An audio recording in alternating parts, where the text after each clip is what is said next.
વંદે માતરમ વિદ્યાર્થી મિત્રો, આજના આ સેशનમાં હું आप सबનું स्वागत करूँ છું।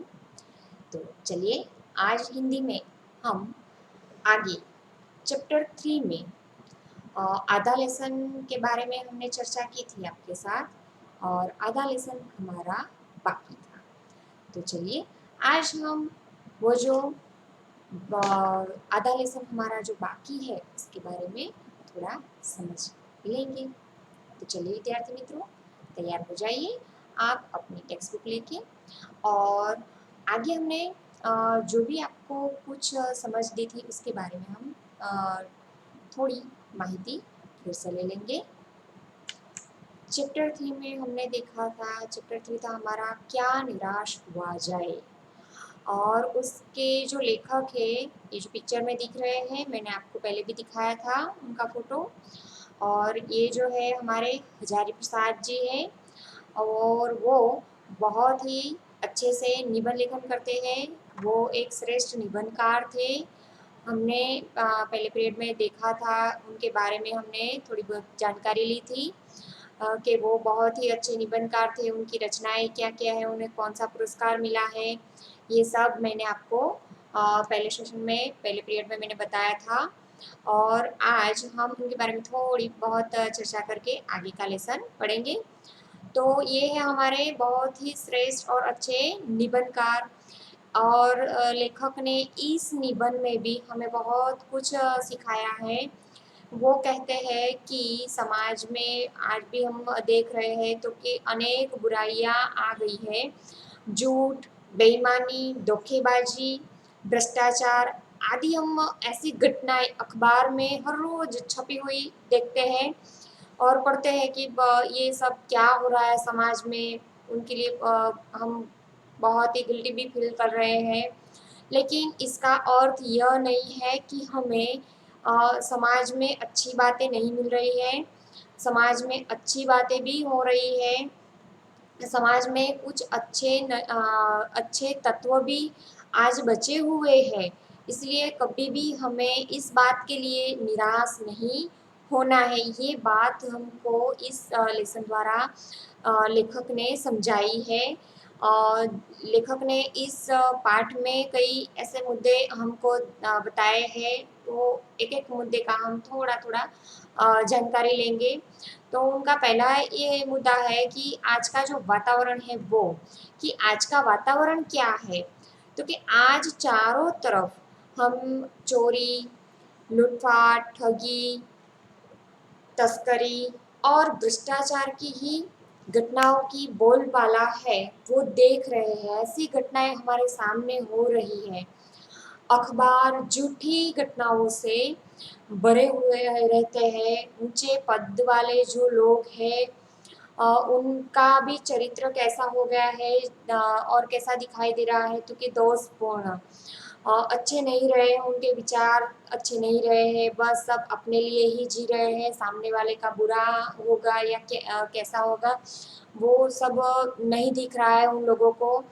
आगे कहते हैं कि कोई कुछ भी करता है तो लोग उसमें दोषी निकालते हैं, दोषी खोजते हैं। अच्छा करता है तब भी दोष ढूंढते हैं, बुरा करता है तो वो तो दोष वाला ही है। लेकिन जो व्यक्ति अच्छा काम करता है उसके लिए भी हम ऐसा ही सोचने लगते हैं। क्यों? क्योंकि हमारे आसपास ऐसे ही घटना हो रही है कि हम अच्छे को भी बुरी नज़र से ही देख रहे हैं। और जो परिश्रम करने वाले लोग हैं उनकी हालत कैसी हो रही है, तो कि बुरी हो रही है। और जो परिश्रम नहीं करने वाले हैं वो फल फूल रहे हैं, अच्छे खासे रह रहे हैं वो। और उनका दूसरा मुद्दा हमारे सामने है, वो है कि पुराने और नए का जो टकराव हो रहा है, वो पुराने ख्याल और नए ख्यालों में जो समाज में जो टकराव हो रहे हैं उसके बारे में भी उन्होंने इस निबंध में बात की है कि युग बदलता है तो आदर्श भी बदलते हैं। और पुराने कायदे कानून की जगह अब हम नए कायदे कानून भी आ गए हैं यहाँ पे। उसमें अंतर तो आएगा ही, क्योंकि पुराने ख्याल और नए ख्याल दोनों में अंतर तो रहेगा ही। आज की जो स्थिति है वो कुछ ऐसी ही है और इसमें कुछ नया नहीं है। लेकिन हर परिवर्तन के बाद हम देख ही सकते हैं कि बदलाव आता ही है। उसको हम एक्सेप्ट उसको तो हमें एक्सेप्ट करना ही पड़ेगा। जो नए बदलाव आए हैं उसको लेकर हम नहीं चलेंगे तो हम दुखी ही होंगे। आगे बोलते हैं लेखक कि भारत का जो आदर्श है उसके बारे में उन्होंने बात की है कि भारत का आदर्श कैसा है। तो कि भारत ने कभी भी भौतिक वस्तुओं को संग्रह करने के लिए कोई महत्व नहीं दिया है, लेकिन हमारे यहाँ अध्यात्म को ही महत्व दिया गया है। मनुष्य में मोह, क्रोध, काम, लोभ, ये सब विकार है, जो बुराई की चीजें हैं वो होना स्वाभाविक बात है। और पर भारत ने इन पर संयम रखने पर जोर दिया है। भारत के जो विचार है, भारतवर्ष के जो विचार है, वो विचारों ने क्या किया है तो कि इस पर हमें हमेशा कंट्रोल रखना है। ये सब बुरी बातें हैं उसको हमें कंट्रोल में ही रखना पड़ेगा, ऐसा कह रहे हैं। आगे क्या कहते हैं वो कि लक्ष्य की उपेक्षा का परिणाम। कहते हैं कि आज देश में हम देख रहे हैं कि कृषि, उद्योग, वाणिज्य यानी कि व्यापार की बात कर रहे हैं, शिक्षा की बात कर रहे हैं, आदि क्षेत्रों में हम देख रहे हैं तो विकास होना ही चाहिए। और जिन लोगों पर इनके विकास की जिम्मेदारी है, ये लक्ष्य को ही भूल गए हैं। उनकी उनके सिर पर जो ये जिम्मेदारी दी है कि इन इन बातों पे क्या करना है कि विकास करना है, तो ये जो लोग काम करते हैं वो काम ठीक से कर ही नहीं रहे, वो अपना लक्ष्य भूल गए हैं। वे देश हित को भूलकर अपनी सुख सुविधा को जुटाने में लगे रहे हैं। वे भारत के पुराने आदर्श को भूल गए हैं, जो हमें आगे अच्छे अच्छे लोगों ने जो अच्छी अच्छी बातें की है, भारत का जो सपना देखा था जिन लोगों ने अच्छे भारत का, ये सब जो बातें हैं वो सब अब भूलने लगे हैं। जो पुरानी बातें हैं वो भुलाई दे रही है। आगे क्या कहते हैं लेखक कि पुराने आदर्श अब नष्ट नहीं हुए हैं। अभी भी पुराने जो आदर्शों है वो नष्ट नहीं हुए हैं। वो भी आशा व्यक्त करते हैं इसके बारे में भी कि देश में आज भी धर्म को कानून से बड़ा माना जाता है। कहते हैं कि सेवा, ईमानदारी, सच्चाई और आध्यात्मिकता का मूल्य आज भी वही है, वो नष्ट नहीं हुआ है। आगे वो जो निबंध में उनका जो अनुभव है, दो प्रसंग ऐसे उन्होंने बताए हैं, हम हमारे साथ शेयर किए हुए हैं। वो जो है एक टिकट बाबू है, उनकी ईमानदारी की बात की गई है, और दूसरा है बस कंडक्टर, उसकी सज्जनता के बारे में बात की है। तो जो टिकट बाबू है वो टिकट बाबू के बारे में उन्होंने बहुत ही अच्छा बात किया हुआ है यहाँ पे। तो कहते हैं कि लेखक है वो जो एक बार रेलवे टिकट खरीदते हैं और उसी समय टिकट बाबू को 10 रुपये देने की जगह उन्होंने 100 रुपये दे दिए थे। लेकिन क्या हुआ फिर कि वो जो टिकट बाबू था वो कैसा था, ईमानदार था। तो उसने रेल के हर एक डिब्बे में वो जो लेखक थे वो उनको ढूंढता है, और ढूंढते ढूंढते वो लेखक के पास आता है और खोज कर उन्हें क्या देता है, वो 90 रुपये लौटा कर देता है और अपनी ईमानदारी का यहाँ अच्छा परिचय देता है कि आज भी ये लेखक वही बोल रहे हैं कि ईमानदार लोग आज भी कायम है, हमारे बीच में ही है। आगे दूसरा उनका प्रसंग है वो है बस कंडक्टर का, और उनकी जो सज्जनता है उसके बारे में उन्होंने बात की है। तो एक बार लेखक अपने परिवार के साथ बस यात्रा कर रहे थे। रात को जंगल से वो गुजरते हैं और उस समय बहुत अंधेरा हो जाता है, और वहाँ पे क्या होता है उनकी बस खराब हो जाती है। बस कंडक्टर साइकिल लेकर वहाँ से चला जाता है। फिर बस यात्री है वो ड्राइवर पर गुस्सा निकालने लगता है कि ये जो है आपने जानबूझकर ऐसा किया है। सुना है कि यहाँ पे पहले भी ऐसे दारू चकैती हो चुके हैं और आज भी ऐसा ही हुआ है, यहाँ पे बस बंद हो गई है और यहाँ पे ज़रूर कोई आएगा और हमें लूट के चला जाएगा। ऐसे ऐसे विचार सबके मन में आ जाते हैं और वो जो ड्राइवर वहाँ पे है उस पर गुस्सा निकालने लगते हैं और वे उसे मारने के लिए भी तैयार हो जाते हैं, लेकिन लेखक ने किसी तरह उनको समझाया बुझाया कर उनको रोक लिया और इतने में बस कंडक्टर नई बस लेकर आता है और लेखक के भूखे बच्चों के लिए भी वो दूध और पानी लेकर आता है। तो ऐसी अनेक घटनाएं लेखक के जीवन में हो चुकी है और इसमें से उनको ऐसा लगता है कि हमें किसी भी बात पर ऐसे निराश कभी नहीं होना चाहिए, निराश होने की कभी भी ज़रूरत नहीं है। तो चलिए आज हम ये 2 प्रश्न के बारे में ही पाठ में बात करने वाले हैं। तो आगे का हमारा पाठ की शुरुआत करते हैं। आगे पाठ में कहा है कि ये जो दोषों का पर्दाफाश करना बुरी बात नहीं है। जो भी दोष दिखाई देते हैं जिन लोगों के, तो उन्हें खुला पाड़ने में कोई बुरी बात नहीं है।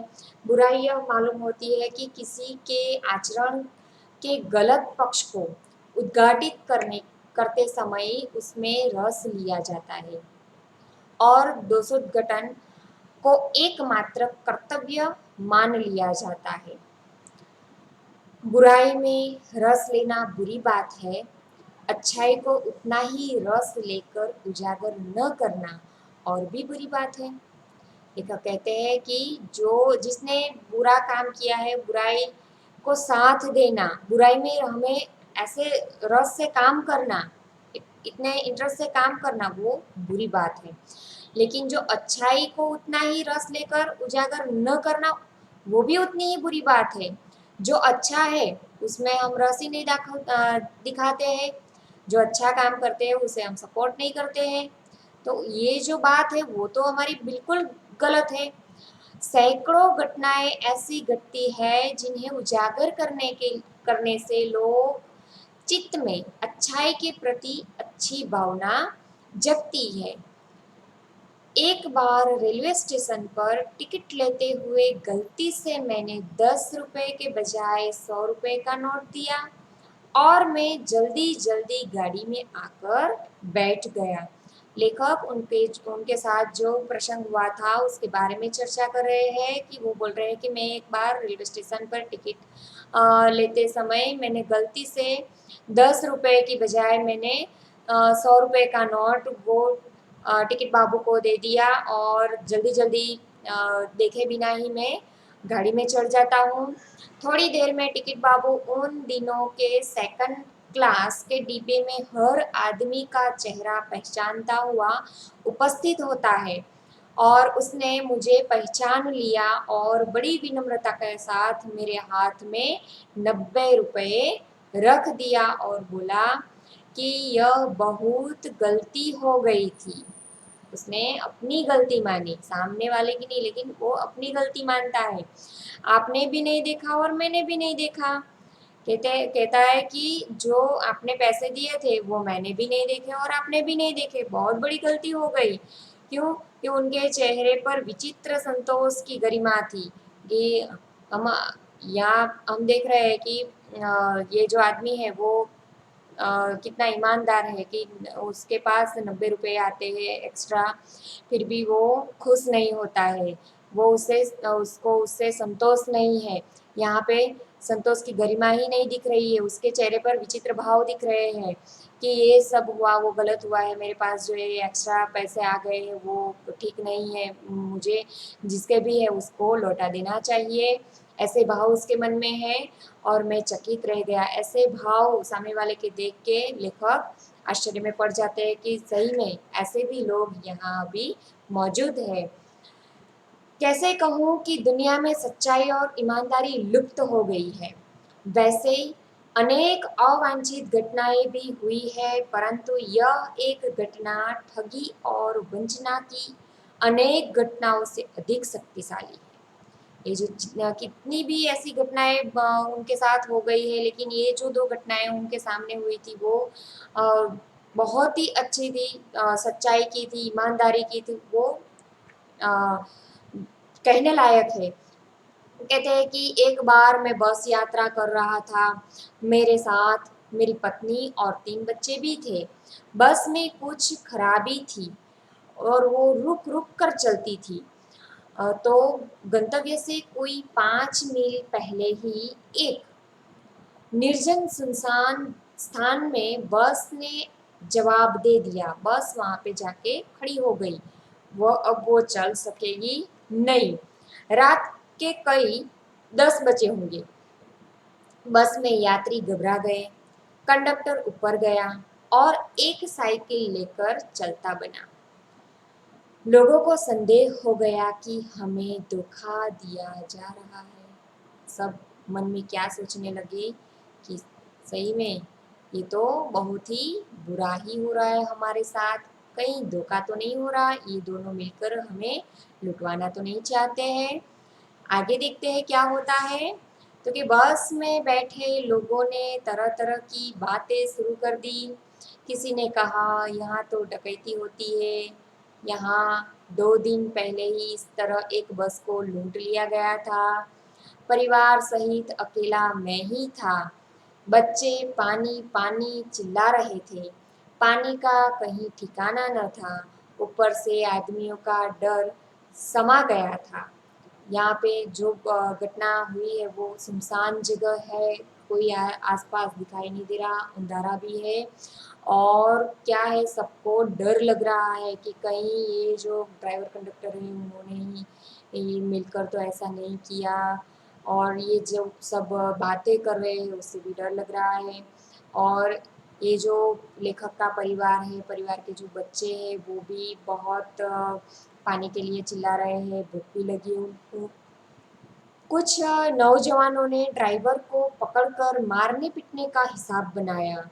ड्राइवर के चेहरे पर हवाइयाँ उड़ने लगी। वो तो डर गया कि अब क्या होगा। लोगों ने उसे पकड़ लिया। वह बड़े कातर ढंग से मेरी ओर देखने लगा और बोला।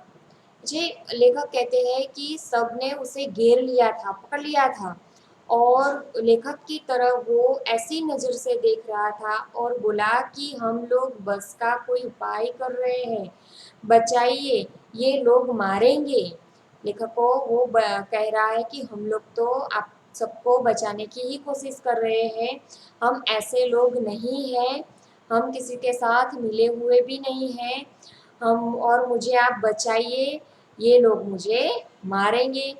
डर तो मेरे मन में भी था। लेखक क्या क्या कह रहे कि डर तो मेरे मन में भी था, पर उसकी कातर मुद्रा देखकर, उसकी उसकी जो नज़र थी, वो जो मेरे तरफ वो देख रहा था, वो मैंने यात्रियों को समझाया कि मारना ठीक नहीं है, परंतु यात्री इतने घबरा गए थे कि वे मेरी बात सुनने को तैयार नहीं थे। कहने लगे कि इसकी बातों में मत आइए, धोखा दे रहे हैं ये, कंडक्टर को पहले ही डाकुओं के यहाँ भेज दिया है। जो डाकुओं की टोलकी है उसके वहाँ वो जो कंडक्टर था उसको तो इसने भेज ही दिया है, आप इसकी बातों में मत आइए। मैं भी बहुत भयभीत था, पर ड्राइवर को किसी तरह मार-पीट से बचाया मैंने। 1.5-2 घंटे तो बीत ही गए थे। मेरे बच्चे भोजन और पानी के लिए व्याकुल थे, वो तरस रहे थे उसके लिए। मेरी और मेरी पत्नी की हालत भी कैसी थी? बुरी थी। लोगों ने ड्राइवर को मारा तो नहीं, पर उसे बस से उतार कर एक जगह घेर कर रखा था। सबने उसे एक जगह के बिठा के रखा था कि ये यहाँ से कहीं भागना नहीं चाहिए। कोई भी दुर्घटना होती है तो पहले ड्राइवर को समाप्त कर देते हैं, उन्हें उचित जान पड़ा। ये गिड़गिड़ाने का कोई विशेष असर नहीं पड़ा। जो ड्राइवर उनके सामने जो बोल रहा था, जो बातें कर रहा था, उसका उस पर ये जो यात्री थे उस पर कोई असर नहीं पड़ता है। इस समय क्या देखता हूँ मैं कि एक खाली बस चली आ रही है, सामने से एक बस आती दिख रही है और उस पर हमारा बस कंडक्टर भी बैठा हुआ है। उसने आते ही कहा कि अड्डे से नई बस लाया हूँ, इस पर बैठिए। बस वह बस चलाने लायक नहीं है। फिर मेरे पास एक लोटे में पानी और थोड़ा दूध लेकर आया और बोला, पंडित जी, बच्चों का रोना मुझसे देखा नहीं गया, वहीं दूध मिल गया, थोड़ा लेता आया हूँ। यात्रियों ने फिर यात्रियों में फिर जान आई। चलो, ये तो जो दोनों ड्राइवर और कंडक्टर है वो वैसे नहीं है जैसा हमने सोचा था। और क्या कहते, सबने उसे धन्यवाद दिया, ड्राइवर से माफ़ी मांगी सब लोगों ने, और 12 बजे से पहले ही सब लोग बस अड्डे पहुंच गए। बस का जो बस स्टॉप था वहाँ पे सब 12 बजे से पहले पहुंच जाते हैं। कैसे कहूँ कि मनुष्यता एकदम समाप्त हो गई है।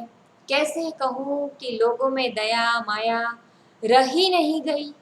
जीवन में न जाने कितनी ऐसी घटनाएं हुई हैं जिन्हें मैं कभी भूल नहीं सकता।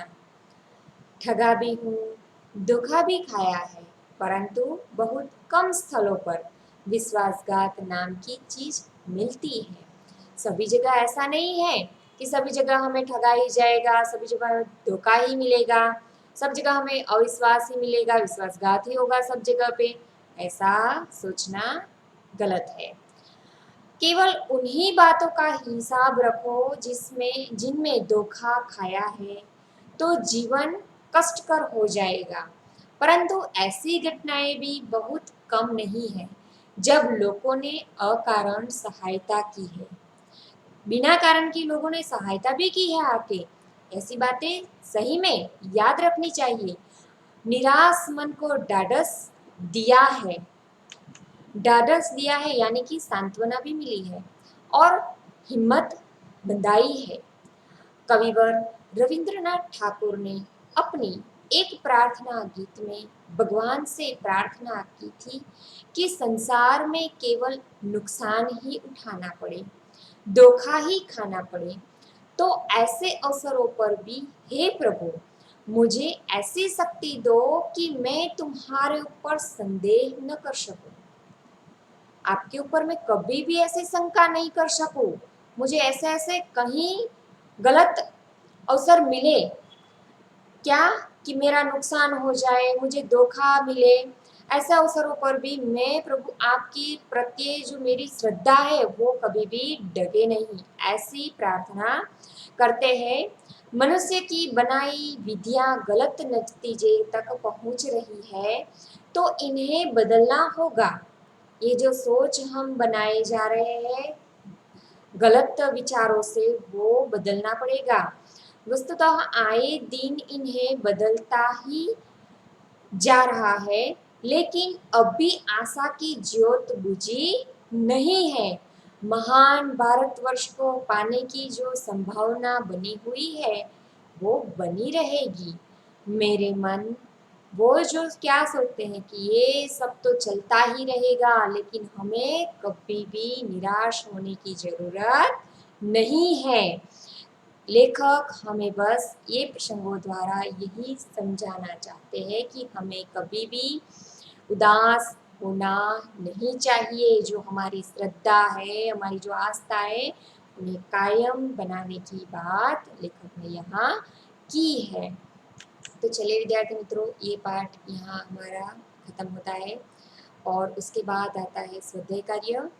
तो मैंने आपको स्टडी मटेरियल का पहला पेज मैंने आपको भेजा था, उसमें से मैंने आपको एक एक शब्द वाले जो क्वेश्चन आंसर थे वो लिखने को दिए थे कि जो पार्ट में मैं जितना पार्ट मैंने समझाया है उतने पार्ट का आपको लिखना है, ऐसा भी मैंने बोला था। और फिर आज मैं आपको उसके आगे का जो है स्वाध्याय कार्य वो मैं दे रही हूँ। ये जो आपको है वो लिखना है आपके नोटबुक में, और उसके साथ में आपको जो पहले के हमारे जो क्वेश्चन आंसर थे उसके बारे में भी मैं आपको आपके साथ चर्चा करूँगी वो भी मैंने आज आपके साथ शेयर किए हैं। और ये जो 5-6 वाक्य में आंसर है ये आपको आज नहीं लिखने हैं, वो नेक्स्ट पीरियड में मैं आपको समझाऊँगी और लिखाऊँगी।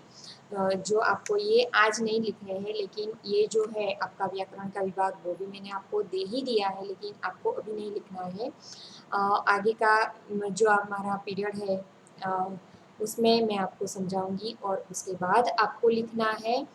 तो आपको ये पेज है उसका ज़ेरॉक्स निकालवाना है और ज़ेरॉक्स निकाल के उसके जो क्वेश्चन आंसर है वो लिखने हैं। ये जो मैंने आपको दिया है वो सब आपको इसमें लिखना है। तो मैंने आपको पहले जो पेज भेजा था स्टडी मटेरियल का, उसमें जो क्वेश्चन आंसर थे उसके बारे में मैं आज चर्चा करने वाली हूँ आपके साथ। आपने लिख ही दिए होंगे, आशा रखती हूँ कि आपने ये जो काम मैंने सौंपा था वो अच्छे से किया होगा। तो आज आपने जो लिखा है वो देख लो कि आपने जो लिखा है वो सही है। तो चलिए जो पहला क्वेश्चन है हमारा, भारत के आदर्श को कौन भूल गया है? तो उसका जवाब है जिम्मेदार लोग। दूसरा है टिकट बाबू में कौन सा गुण था? तो कि ईमानदारी का। हमारे देश में कानून से बड़ा किसे माना गया है? तो कानून से बड़ा किसे माना गया है? तो कि धर्म को। चौथा प्रश्न है हमारा, सदा कानून को किस रूप में देखता आ रहा है भारतवर्ष? तो के धर्म को। पांचवा प्रश्न है हमारा, बुराई में रस लेना कैसी बात है? मैंने अभी आपको ये बात समझाई है कि बुराई में रस लेना बुरी ही बात है। टिकट बाबू ने लेखक के हाथ में क्या दिया? तो कि वो जो 100 रुपये उन्होंने दे दिए थे ना, तो उन्हें तो कितना देना था? 10 रुपये देने थे। और कितने रुपए बचे? 10 रुपये काट के 90 रुपये बचे थे लेखक के, जो टिकट बाबू ने लेखक के हाथ में दे दिए। किसकी उपेक्षा किसकी उपेक्षा नहीं की जा सकती है? तो कि भूत की उपेक्षा नहीं की जा सकती। मेरे मन को क्या होने की ज़रूरत नहीं है? तो ये जो हमारा पाठ है वो पाठ में पहले ही हमें दे दिया है कि हमें निराश होने की ज़रूरत नहीं है। हर व्यक्ति को किस दृष्टि से देखा जा रहा है? तो कि हर व्यक्ति को हम कैसी नज़र से देख रहे हैं? तो कि संदेह की नज़र से देख रहे हैं। आगे है कि बीरू और बेबस लोगों के हिस्से में क्या पड़ी है? तो कि दकियानुसी। और आगे, क्या निराश हुआ जाए, लेखक का नाम क्या है? तो कि हजारी प्रसाद द्विवेदी जी। क्या निराश हुआ जाए काव्य जो पाठ है, गद्य है, तो उसका प्रकार क्या है, साहित्य प्रकार क्या है वो बताना है? तो कि निबंध। और आगे का हमारा जो प्रश्न है वो क्या है कि क्या सूख गया है? तो कि महामानव समुद्र है वो क्या सूख गया है? ऐसा पाठ में हम पढ़े थे। आगे के प्रश्न है हमारे, निम्नलिखित प्रश्नों के उत्तर एक एक वाक्य में लिखिए। पहला प्रश्न है हमारा, देश का वातावरण आज कैसा बन गया है? तो कि देश का वातावरण आज ऐसा बन गया है कि लगता है देश में कोई ईमानदार आदमी ही नहीं बचा है। ऐसे वातावरण के साथ हम आज जी रहे हैं। आगे का प्रश्न है हमारा, भारतवर्ष ने किसको अधिक महत्व नहीं दिया है? तो कि भौतिक जो चीज वस्तुओं को संग्रह करने की बात थी उसको हमने अधिक महत्व नहीं दिया है। आगे प्रश्न था जो आज मैंने आपको भेजा है, उनके जवाब ये है कि धर्म और कानून में क्या अंतर है? तो कि धर्म और कानून में हमने पहले पीरियड में ही पढ़ा था कि धर्म और कानून में यह अंतर है कि धर्म को धोखा नहीं दिया जा सकता, कानून को हम धोखा दे सकते हैं। कहते हैं कि धर्म को धोखा नहीं दिया जा सकता, कानून को धोखा दिया जा सकता है। आगे का प्रश्न है हमारा कि बस कंडक्टर क्या लेकर लौटा था? बस कंडक्टर जब वहां से साइकिल लेके चला गया था और जो लौट कर आता है तो क्या लेकर आता है, वो प्रश्न है कि बस कंडक्टर खाली बस लेकर तथा लेखक के बच्चों के लिए पानी और दूध लेकर लौटा था। आगे का प्रश्न है हमारे, 2-3 वाक्यों में जवाब देने हैं। तो पहला प्रश्न है हमारा, लेखक क्या देखकर हताश हो जाना उचित नहीं मानते? तो कहते हैं कि आजकल ईमानदारी और परिश्रम के बदले झूठ और फरेब का बाजार है वो गर्म चल रहा है। अभी यही बातें हो रही है, यही दिखाई दे रहा है, झूठ और फरेब। ऊपरी दिखाई देने वाली इस मनुष्य निर्मित स्थिति से लेकर हताश हो जाना उचित नहीं मानते। मनुष्य निर्मित यानी कि हम जो हमारे हमने ये जो वातावरण है वो वातावरण की रचना किसने की है, तो हमने ही की है, सब मनुष्य ने ही की है। तो कि क्या कहते हैं कि ऊपरी दिखाई देने वाली जो भी मनुष्य निर्मित मानव निर्मित जो भी है स्थिति परिस्थिति आज जो खड़ी है वो किस की वजह से खड़ी है, तो कि मनुष्य की वजह से। तो कि ये सब लेखक हताश नहीं होना ऐसी बात यहाँ करते हैं। आगे का प्रश्न है हमारा, किसी के दोषों का पर्दाफाश करना कब बुरा बन जाता है। तो के दोषों का पर्दाफाश करना बुरी बात नहीं है, उन्हें बाहर सबके सामने लाना बुरी बात नहीं है, लेकिन जब किसी के गलत पक्ष में रुचि रखकर उसको उद्घाटित करना अपना कर्तव्य मान लिया जाता है तब वह बुरा बन जाता है। तो ये बात बुरी है।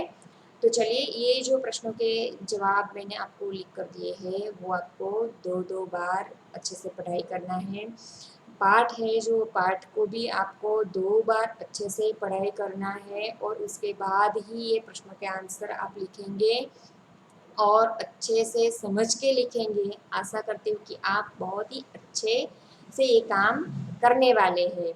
तो चलिए, और जो बड़े वाले प्रश्न है और जो व्याकरण के प्रश्न है मैं आपको अगले पीरियड में अगले तास में मैं आपको समझाऊंगी। और तब तक के लिए इतना करके आप रखना। मैंने जो होमवर्क दिया है वो तो चलिए विद्यार्थी मित्रों, have a nice day, take care, जय हिंद।